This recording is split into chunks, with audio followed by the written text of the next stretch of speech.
వెట్రివేల మురుగనక్కి అరోహర. ఇవాళ మనం మాట్లాడుకునేటటువంటి ఒక చక్కని మాట ఏంటంటే అబద్ధాలు అనమాట. అబద్ధాలు ఆడొచ్చు కాదన్నను, కానీ అబద్ధాల వల్ల ఎరటి వాళ్ళ జీవితాలు ఛిద్రం అయిపోకూడదు, పతనం అయిపోకూడదు, నాశనం అయిపోకూడదు.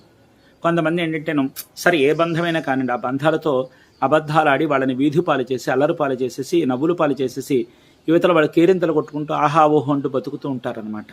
అందుకే అంటారు పెద్దవాళ్ళు, చేసేటప్పుడు ఆనందిస్తామో అనుభవించేప్పుడు ఏడుస్తామని చెప్పి చెబుతారనమాట. ఇలా అబద్ధాలు ఆడి అభంశుభం తెలియకుండా వాళ్ళను మోసం చేసి అబద్ధాలు వాళ్ళని కనుక రచ్చకిడ్చామంటే అది ఎలాంటిదంటే దేవుడి దగ్గరే అప్పు తీసుకున్నట్టు అనమాట. ఇంతకంత వడ్డీతో సహా భగవంతుడు తీర్చేలా చేస్తాడు.